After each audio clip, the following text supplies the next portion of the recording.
Let me ask you a question. Why do you do what you do? Why do you do what you do? You see, in life, a lot of people know what to do, but few people actually do what they know. Knowing is not enough. You must take an action. Growing up, all I ever wanted was to finish school, get a job, and make a living. The purpose and the meaning of what I did was no big deal at the time. In my mid-career, I realized I was no longer comfortable with where I was. Eventually, I came across an interesting story about a NASA janitor. It was said that during the visit at NASA Space Center in 1962, President Jack Kennedy noticed a janitor sweeping the floor and said, "Hi, I'm Jack Kennedy, what are you doing?" "Well, Mr. President, I'm helping put a man on the moon," the janitor responded. Wow, when I read this, I was amazed. What I found interesting, the janitor's response, is that the question was about what he did, but he responded with why he did what he did. Madame Contest Chair, distinguished guests, my fellow Voice Masters Africa, ladies and gentlemen, I have come to understand that why behind what we do is more important than what we do. The janitor got it. He didn't see himself as just a cleaner, but as a contributor to a bigger vision of NASA. I still wonder how the janitor got the vision so clearly. Ladies and gentlemen, if you enter an organization today and ask everyone about their job description, you'll get uncoordinated answers. People are not inspired with what they do. Now my question goes back to you. Do you know what you do and why you do it? Do you know what drives you and what motivates you to do it? We live in this bubble of ignorance. Most people know nothing about history or the historical context of the traditions they still follow today. People do things without knowing why they are doing them. But we have to understand why we do what we do, not just do what we do. Vision without action is a daydream. But action without vision is a nightmare. Your work is going to fill a large part of your life. And the only way to be truly satisfied is to believe in great work. And the only way to do great work is to love what you do. If you haven't found it yet, keep looking, don't settle. As with all matters of the heart, you will know when you find it. A wise man by the name of Sin once said, "We cannot all be so fortunate as to follow our hearts all our lives.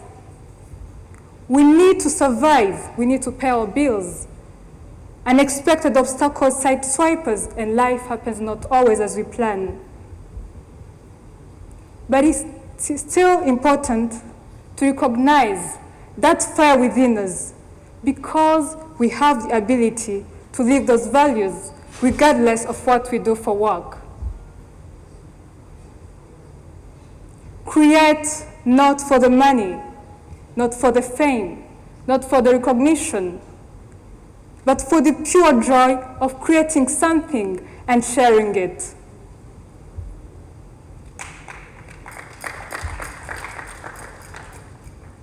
I like this story I had back in the days of two brothers, Paul and Peter, who had this serious conflict, where Peter betrayed Paul in an intolerable manner, and Paul was very angry. Despite their big dispute, their houses were built next to each other.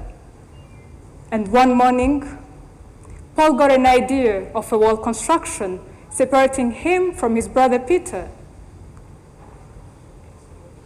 He called the engineer to build a big tall wall, and Paul was very outraged with Peter. The day that the engineer was supposed to start working, Paul planned for a trip abroad. But you know what? Instead of building a wall, the engineer built a bridge that was not authorized by his employer.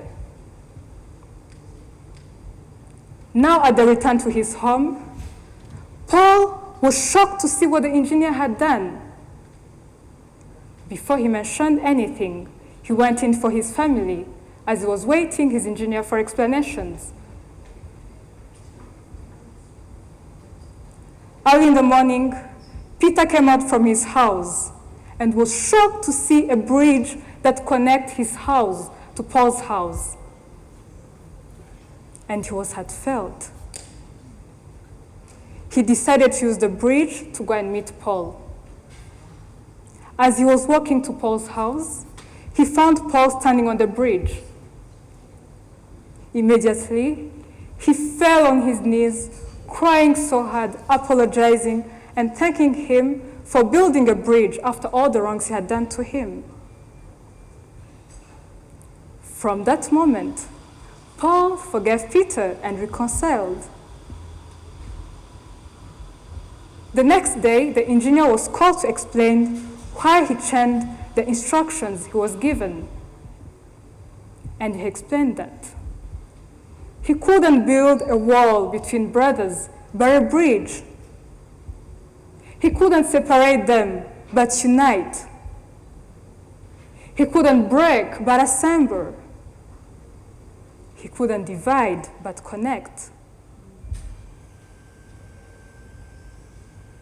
At your house, your workplace, your social teams, your families and friends, are you a wall or a bridge among them? It's time for us to take off our mask and step out behind our persona, whatever they might be: educators, activists, rankers, farmers, and writers. There's nothing more true, and there's nothing more legitimate. That's why we are here. There's nothing intellectual about it. That's why we should love what we do and understand why we do it with an impact. It's a primal affair. That's when young African souls, when we look for each other, we take care for each other. When we root for one another's success, when we strive to do better and to be better than the generation that came before us, when we try to build something better, a lifetime bridge for generations to come. That's why we do what we do. And that's the whole point of doing what we do.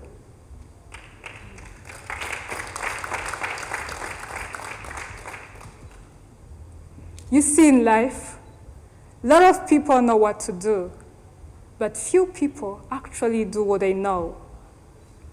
Knowing is not enough. You must take an action. Get inspired with why you do what you do. Go home and evaluate yourselves on your impact in the society you are in. Thank you.